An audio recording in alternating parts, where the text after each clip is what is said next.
सुनी होगी, 1.25 लाख से एक लड़ाऊं, चिड़ियन तय मैं बाज तुड़ाऊं, तबे गुरु गोविंद सिंह नाम कहाऊं। ये कहावत बिल्कुल उनके जीवन पर सटीक बैठती है। गुरु गोविंद सिंह ने अपने बच्चों तक को मुगलों से लड़ने के लिए तैयार किया। वैसे तो भारत के इतिहास में कई ऐसे प्रसंग हैं जो केवल साहस और बलिदान की मिसाल नहीं बल्कि आने वाली पीढ़ियों के लिए आदर्श बन जाते हैं। ऐसा ही एक प्रेरणादायी और भावुक अध्याय है गुरु गोविंद सिंह जी के दो छोटे साहिबजादों बाबा जोरावर सिंह जी और बाबा फतेह सिंह जी का बलिदान। उनके इसी अद्वितीय साहस और शहादत की स्मृति में हर वर्ष 26 दिसंबर को वीर बाल दिवस मनाया जाता है। यह दिन न केवल सिख इतिहास के लिए बल्कि पूरे भारत और मानवता के लिए श्रद्धा और प्रेरणा का दिवस है। 10वें सिख गुरु गुरु गोविंद सिंह जी के 4 पुत्र थे, साहिबजादा अजीत सिंह जी, साहिबजादा जुज्जर सिंह जी, साहिबजादा जोरावर सिंह जी और साहिबजादा फतेह सिंह जी।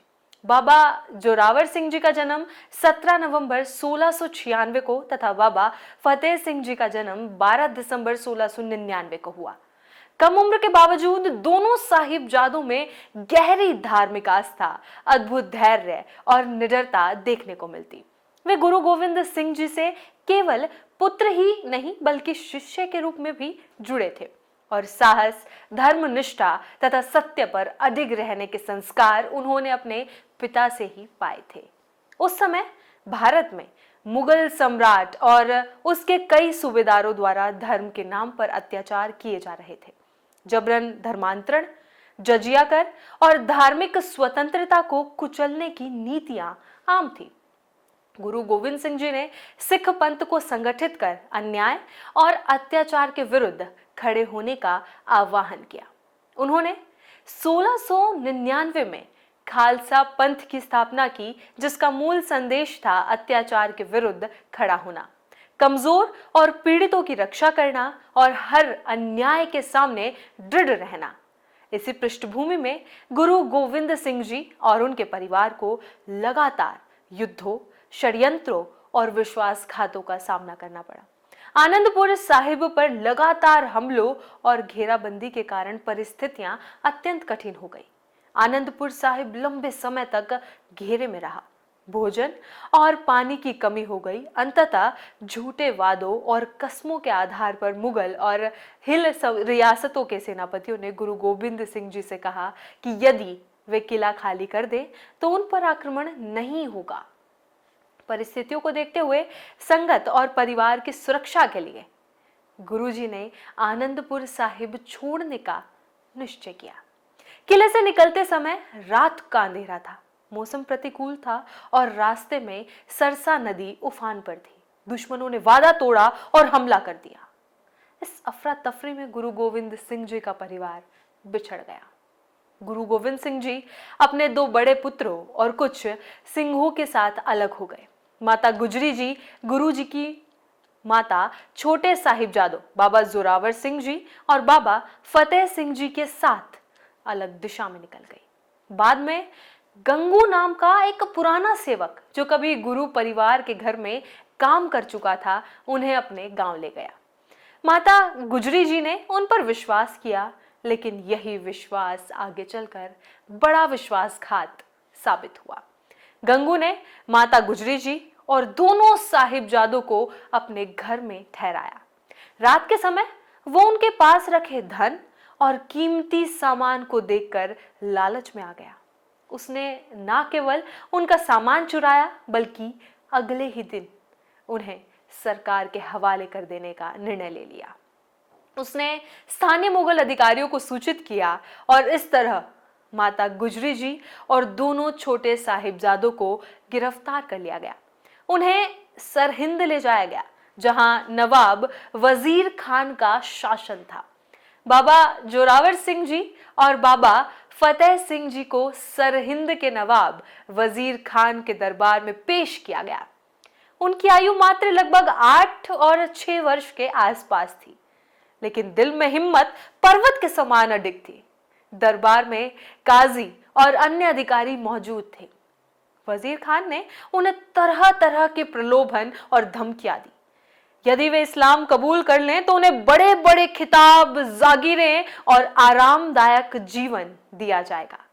यदि वे धर्म ना बदलें तो उन्हें कठोर से कठोर सजा दी जाएगी। इतनी कम उम्र में भी साहिबजादों ने किसी प्रकार का भय या लालच नहीं दिखाया। साहिबजादा जोरावर सिंह जी ने स्पष्ट शब्दों में कहा कि वे अपने दादा गुरु तेग बहादुर जी के पोते हैं, जिन्होंने धर्म की रक्षा के लिए शहादत दी और वे भी उसी मार्ग पर चलने को तैयार हैं। साहिबजादा फतेह सिंह जी ने भी बड़े भाई की हां में हां मिलाते हुए कहा कि वे भी धर्म नहीं बदलेंगे, चाहे प्राण ही क्यों ना चले जाए। उनकी स्पष्ट, निर्भीक और निडर वाणी वहां उपस्थित अनेक लोगों के हृदय को हिला गई। लेकिन जुल्मी सत्ता के मद में चूर नवाब और काजी अपनी जिद पर अड़े रहे। जब उन्हें लालच और धमकियों से नहीं झुकाया जा सका तो निर्णय लिया गया। निर्णय क्या था कि दोनों बालकों को दीवार में जीवित चुनवा दिया जाएगा। यह एक अत्यंत अमानवीय और क्रूर दंड था। दीवार बननी शुरू हुई। पहले साहिबजादों के पैरों के आसपास ईंटें लगाई गई, फिर धीरे धीरे दीवार ऊपर उठती गई। वे ठंडी हवा, सर्द मौसम और दर्द के बीच भी वाहे गुरु जी का खालसा, वाहे गुरु जी की फतह और गुरु महाराज की बाणी का स्मरण करते रहे। इतनी कम उम्र के बच्चों का इस प्रकार निर्भीक रहना, किसी भी प्रकार की मन्नत, रोने धोने या भय का प्रदर्शन ना करना इतिहास में बहुत दुर्लभ उदाहरण है। अंततः दीवार इतनी ऊंची हो गई कि वे ईंटों में लगभग दब गए। कई वर्णनों के अनुसार या तो इसी पीड़ा के दौरान या दीवार ढहने के बाद उन्हें शहीद कर दिया गया। इधर माता गुजरी जी को एक ऊंचे मीनार यानी कि बुर्ज में कैद रखा गया था। ठंड का महीना, उन्हें भोजन, गर्म कपड़ों और किसी भी प्रकार की सुविधा से वंचित रखा गया। जब उन्हें यह समाचार मिला कि उनके दोनों नन्हे पोतों को शहीद कर दिया गया है तो उनका हृदय ये आघात बर्दाश्त न कर सका। लगातार सर्दी, भूख और पोतों की शहादत का गहरा दुख सहते सहते उन्होंने भी वहीं अंतिम सांस ली। इस तरह एक ही समय में सिख इतिहास ने 3 महान आत्माओं, माता गुजरी जी, बाबा जोरावर सिंह जी और बाबा फतेह सिंह जी का बलिदान देखा। इस घटना का महत्व केवल सिख धर्म तक सीमित नहीं है। ये प्रसंग ये संदेश देता है कि धर्म और सत्य के लिए उम्र नहीं, संकल्प मायने रखते हैं। अत्याचार के सामने घुटने टेकने से बेहतर है सम्मान पूर्वक बलिदान। बच्चे भी अगर सही संस्कार और आदर्श देखें तो वे भी असाधारण साहस दिखा सकते हैं। दुनिया के इतिहास में बहुत कम ऐसे उदाहरण हैं जहां इतने कम उम्र के बच्चों ने इतनी कठोर और क्रूर परिस्थितियों में भी अपने सिद्धांतों से समझौता करने से इनकार कर दिया था। भारत सरकार ने साल 2022 में गुरु गोविंद सिंह जी के छोटे साहिबजादों की शहादत की स्मृति में 26 दिसंबर को हर साल वीर बाल दिवस के रूप में मनाने की घोषणा की। इस दिन देश भर में कार्यक्रम, सेमिनार, नाटक और संगोष्ठियां आयोजित की जाती हैं।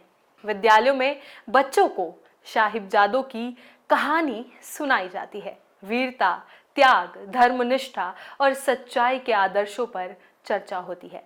वीर बाल दिवस का मूल उद्देश्य है कि भारत के बच्चे और युवा ये समझे कि उनका देश ऐसे वीर बालकों की धरती है जिन्होंने अपनी जान की परवाह के बिना उच्च आदर्शों की रक्षा की।